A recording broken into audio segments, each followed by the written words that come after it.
So, hello and welcome to our series of short interviews called Members Voice. Presented to you by the World DADAC Association, these interviews are created with the intention to provide brief insights into what current challenges within different fields of education exist and what potential solutions may look like.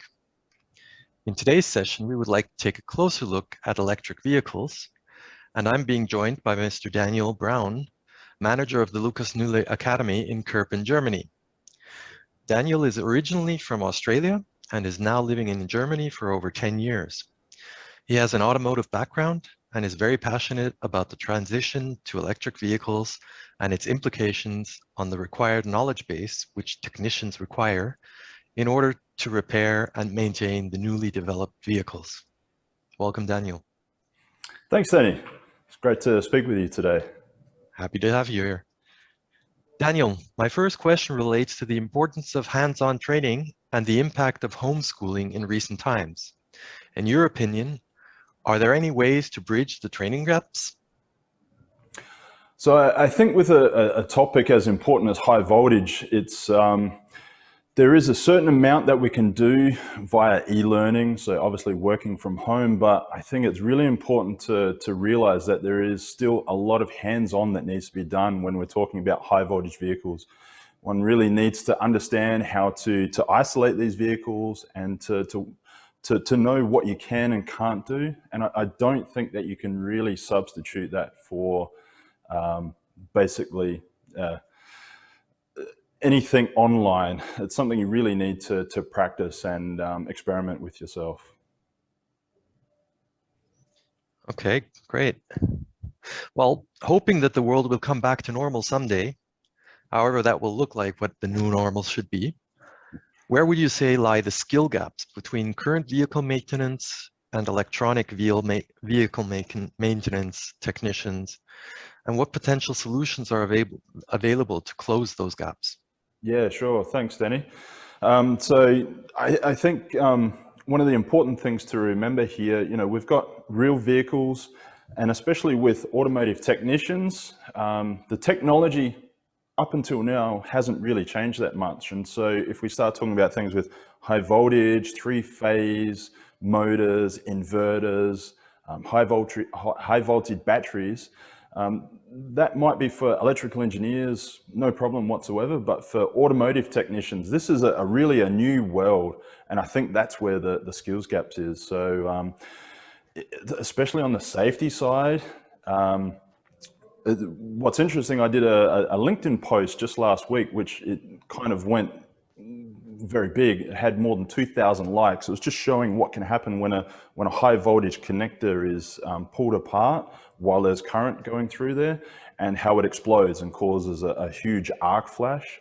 Wow. And it just generated a huge amount of interest with automotive people, especially with firefighters as well, just talking about what the safety aspects are. And so I think that's one of the main things is really understanding this new technology. So, and I think some of the things that we're doing to help with that, so for example, some of the equipment that we've got here is used at WorldSkills, for example, at some of the different WorldSkills national events, plus also at the international events, to try and bring awareness, to make sure that people are aware. A lot of teachers are aware that this technology is coming, and so we need to prepare for it. And I think that's important, that the young people who are training now are really prepared for that when they go to the real world, to the workshops, and they're experiencing these vehicles, that they understand beforehand what to do, what they can and can't do. In your opinion, what are the most important aspects to getting an electric vehicles ready workforce? I think there's probably a number of things. So as we mentioned before, understanding the safety is probably number one.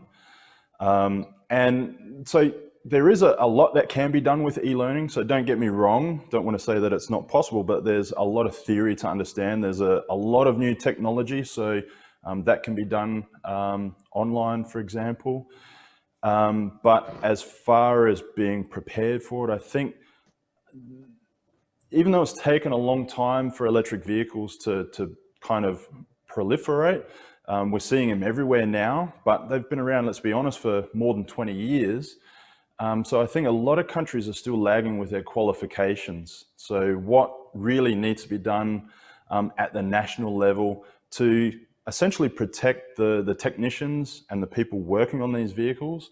So, you know, we've got here in Germany something called DGUV. It's kind of like the occupational health and safety standards within a country. Some other countries have different training qualifications. We also partner with the Institute of the Motor Industry, and they offer an international qualification for electric vehicles. And so I think that's really important to set some sort of standard as far as what needs to be taught. There's obviously what safety standards and what safety components need to be understood when working on these vehicles. And so I think, yeah, obviously there's a lot to understand about the technological side of electric vehicles, but really understanding what needs to be done at the safety level. And that's very much related to the qualifications. That's probably our biggest challenge and biggest skills gap, I would say. Okay. This may sound redundant slightly, but do you see regional differences when it comes to preparing the workforce for electric vehicles? Absolutely, absolutely. So that varies around the world, and it varies within countries as well. So it's funnily enough here in Germany, electric vehicles have taken off very slowly. Everyone's, as they say, Benzin and Blut. Everyone loves their combustion engines, but they had some of the first electric vehicle qualifications, probably close to 10 years old now, and they've been doing a lot of training, preparing for this. So that's been great to see. In places like the US and Japan, there's been, they're the two largest market for hybrid electric vehicles. So there's been a huge amount of work being done there as well. Not necessarily at the same level as qualifications, but the skills, if we're talking about actual skills, a lot of people there are very skilled when it comes to working on these vehicles, because there's just, so in the US, for example, there's, I think, more than 6 million either hybrid or electric vehicles on the roads there. So they need to be kept maintained and running. But we're also seeing a lot of countries where there's absolutely zero experience and the vehicles are on the road now already. And so that's one of the biggest challenges, to make sure that the people, we got people working on these cars that have never actually worked on a high voltage system, maybe not even sure what they're doing. And so I think that's one of the most important things to kind of rectify at the moment. Sounds scary. Yeah, it's from what I understand at the moment, no one's been killed from an electric vehicle, but the amount of cars being put on the road now is being exponential, and kind of comes back to that LinkedIn post that I mentioned before as well. There's firefighters. That was a huge component of the people were firefighters and first responders, just saying, look, we get no training whatsoever, what to do, and how do we know if this is an electric vehicle, and then what do we do if it's an electric vehicle? Can we cut this door open to get this person out as the car's on fire? So it's really important, and I think it's something that we all kind of need to sit up and take notice of. Absolutely. Great. Coming to the end, do you have anything else you might want to add, which I may have missed, which is important? I don't think so. Maybe to add that, look, this transition is coming. It's been a long time in the making now. There will be electric vehicles on the road, and we can see more and more. There's new models coming every day, every week. And I think it's just going to take an effort from all of us to make sure that we get everyone trained up and understood how to be safe when it comes to operating and fixing these vehicles. Really great insights, Daniel. Thank you so much. And I do hope that many of the viewers of this video will contact you and come at you with further questions which they may have. Absolutely. Any questions, more than happy to speak with anyone that's interested in this topic. Sounds great. The summary of my takeaways from today's sessions are most likely safety, safety, safety because of the high voltage, and safety again. There's no way around the hands-on training when it comes to gaining confidence as a result of a safe workplace. And defining global standards is definitely a large challenge, but will become necessary to ensure safety standards in the future. Absolutely. So, Daniel, I would like to thank you very much for your time and providing us with your views and your insights. And I look forward to further conversations with you in the near future. That'd be great. Thank you again. Great.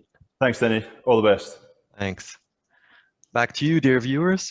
As we do our best to keep these sessions within a 10 to 15 minute time frame, we clearly can't ask all questions we'd like to, but we strongly encourage you to feel free to contact us, whether it be via email, phone call, or at one of our events throughout the year. This is Daniel Brown from Lucas Nulle and myself, Danny Gouch from the World Attack Association, signing off and saying thank you for your attention.